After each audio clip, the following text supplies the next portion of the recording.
नमस्ते मित्रांनो, ज्योत्स्ना रेसिपीमध्ये आपले खूप खूप मनापासून स्वागत आहे।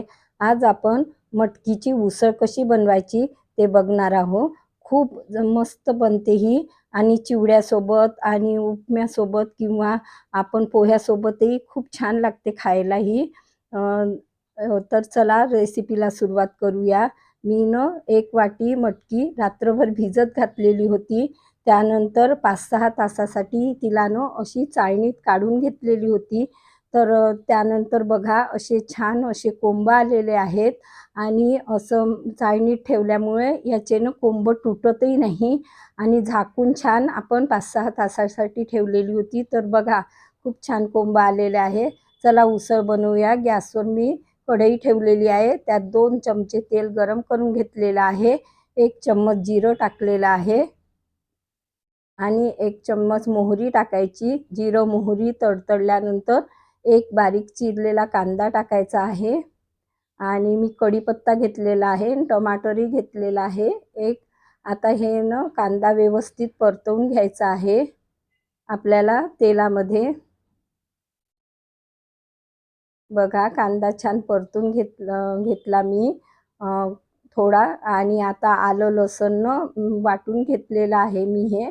तर आलं लसूण टाकायचं। मी अंदाजे 1.5 चम्मच टाकलेला आहे आणि हा ठेचा बनवलेला आहे मिरची आणि जिऱ्याचा। तर मला हिरव्या मिरचीचा खूप छान लागतो ही उसळ तर मी या पद्धतीने बनवत असते। तर आपल्या म्हणजे किती तिखट पाहिजे अंदाजानुसार आपण मिरची टाकायची यात। अशी वाटून घेतलेली खूप छान असते। म्हणजे मुलांना कसं बाहेर तुकडे दिसले तर बाहेर काढून घेतात।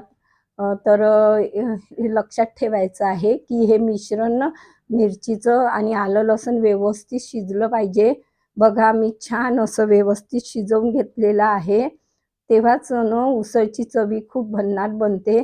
आणि कढीपत्ता टाकलेला आहे, अर्धा चम्मच जिरे पावडर, अर्धा चम्मच हळद पावडर आणि थोडं तिखट घेतलेलं आहे, अर्धा चम्मच चवीपुरतं मीठ ने 1 चम्मच मी धने पावडर घेतलेला आहे। हे टाकून घ्यायचं आहे। थोडासा मी इथे गरम मसाला पण घेतलेला आहे। आता आपल्याला हे व्यवस्थित परतवून घ्यायचं आहे। मसाले जळले नाही पाहिजे म्हणून मी लगेचच टमाटर टाकलेला आहे आणि हे मिश्रण आपल्याला 2-3 मिनिटापर्यंत व्यवस्थित शिजवून घ्यायचं आहे। म्हणजे आपले टमाटर वगैरे मऊ येईपर्यंत। तर मी झाकून याला मंद हीटवर असं 2-3 मिनिटं शिजवून घेतलेलं आहे। बघा पाणी न घालताच मी असं शिजवलेलं आहे। तर छान असं मिश्रण तयार होतं। बघा छान तयार झालेलं आहे मिश्रण, व्यवस्थित मऊसूत झालेलं आहे। आता ही मोठं मी धुवून घेतलेली आहे आणि त्यातनं चाळणीत काढून घेतलेली आहे मटकी। ती आता आपल्याला यात मिश्रणात टाकायची आहे। लक्षात ठेवायचं या मिश्रणातनं टाकल्यानंतर छान हिला व्यवस्थित मसाल्यांमध्ये ढवळून घ्यायचं आहे। व्यवस्थित ढवळून घ्यायचं आणि छान हिला म्हणजे मसाल्यामध्ये 4-5 मिनिटापर्यंत पाणी घालायची घाई करायची नाही, शिजवून घ्यायचं। म्हणजे जसं आपण मसाले भातामध्ये तांदूळ व्यवस्थित होऊ देतो तशा पद्धतीने बघा असं मी झाकून 2-3 मिनिटं असं शिजवून घेतलेलं आहे पाणी न घालता। म्हणजे कसे मसाले यातनं छान म्हणजे भेदल्या जातात आणि छान चवी लागते। बघा आता त्यानंतर आपल्याला असं ढवळून घ्यायचं आहे व्यवस्थित।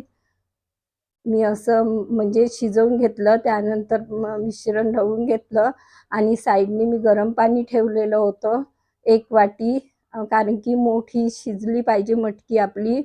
तर मी आता गरम पाणी टाकून घेतलेलं आहे। गरमच पाणी टाकायचं म्हणजे कशी मटकी शिजण्याची प्रोसेस नाही थांबत नाही। बघा मी 4-5 मिनिटं असं छान शिजवून घेतलेलं आहे। खूप शिजवायची नाही कारण की यातलं प्रोटीन निघून जातं, पौष्टिक तत्व। तर बघा छान मटकी थोडीफार शिजलेली आहे। तर मी आता कोथिंबीर टाकून घेतलेली आहे।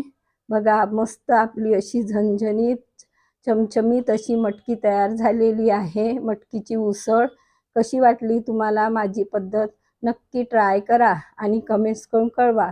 पुन्हा भेटू नवीन व्हिडिओसोबत. तोपर्यंत मस्त राहा, खुश राहा, आनंदी राहा, हेल्दी राहा आणि नवीन नवीन पदार्थ बनवून खात राहा. धन्यवाद.